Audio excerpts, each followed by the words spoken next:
Hello दोस्तों, जय हिंद। स्वागत है आपका आशीष ब्लॉग एसएससी पर। तो ये हमारी जीके ट्री की पहली वीडियो होने वाली है और इसमें हम बेसिकली वेदों के बारे में जानेंगे। बात करें वेदों को आप कैसे याद रख सकते हो, तो सबसे पहले तो हमें ये पता होना चाहिए कि जो हमारा टर्म वेद होता है उसका मीनिंग क्या होता है। तो वेद टर्म का मतलब होता है नॉलेज, ठीक है। इससे हमारे एग्जाम में डायरेक्टली क्वेश्चन ऑलरेडी पूछा गया है। अब बात करें हम वेदों को याद कैसे रखेंगे, तो इसकी जो ट्रिक है वो है रहस्य, है ना। रहस्य, जो हमारे वेद है वो क्या है, नॉलेज का रहस्य है। आर एच का मतलब हो गया ऋग्वेद, एस का मतलब सामवेद, वाई का मतलब यजुर्वेद, ए का मतलब अथर्ववेद। आप सभी मेरे साथ बोलेंगे हमने कैसे याद किया। हमने याद किया रहस्य, है ना। वेद हमारे क्या है, नॉलेज का रहस्य है। ऋग्वेद, सामवेद, यजुर्वेद, अथर्ववेद। बात करें ऋग्वेद की, तो ऋग्वेद हमारा क्या है, ऋग्वेद हमारा ओल्डेस्ट वेद है, ठीक है, यानी कि हमारा सबसे पुराना वेद है। सामवेद हमारा म्यूजिक से रिलेटेड है।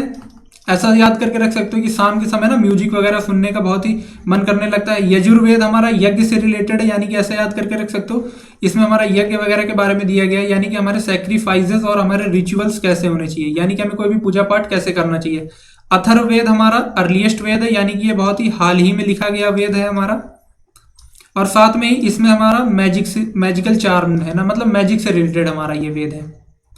अब बात कर लेते हैं कुछ इंपॉर्टेंट पॉइंट के बारे में जिनसे हमारे एग्जाम में डायरेक्टली क्वेश्चन पूछा गया है। बात करें ऋग्वेद की, तो ऋग्वेद को हमने 10 चैप्टर में डिवाइड किया है, या फिर हम बोल सकते हैं कि 10 अलग अलग मंडल में डिवाइड किया है। इसमें 1028 हाइम्स हैं, ऐसा बोल सकते हैं कि छोटी छोटी पोएम्स हैं, और 10,600 मंत्र हैं। इसी के तीसरे मंडल या तीसरे चैप्टर में गायत्री मंत्र के बारे में दिया गया है। इसी के चैप्टर 7 या 7वें मंडल में सरस्वती माता के बारे में बताया गया है। इसी के चैप्टर 9 या फिर 9वें मंडल में सोम प्लांट के बारे में दिया गया है।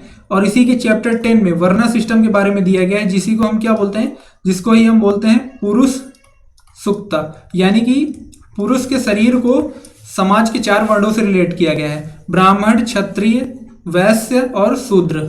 साथ में बात करें तो ऋग्वेद में ही बैटल ऑफ 10 किंग्स के बारे में बताया गया है, जो कि हमारा कौन से मंडल में मेंशन है, तो जो कि हमारा 7वें मंडल में ही मेंशन है, जिसमें कि सरस्वती माता के बारे में बताया गया है। बात करें बैटल ऑफ 10 किंग्स की, तो ये किस नदी के किनारे लड़ा गया है, तो ये रावी नदी के किनारे पर लड़ा गया है।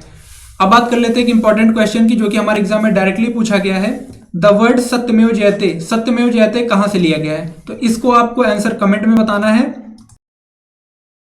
तो आज की वीडियो में बस इतना ही, मिलते हैं आपसे नेक्स्ट वीडियो में। Till then keep learning. और हाँ, पीडीएफ के लिए हमारे टेलीग्राम चैनल को जरूर ज्वाइन कर लीजिएगा।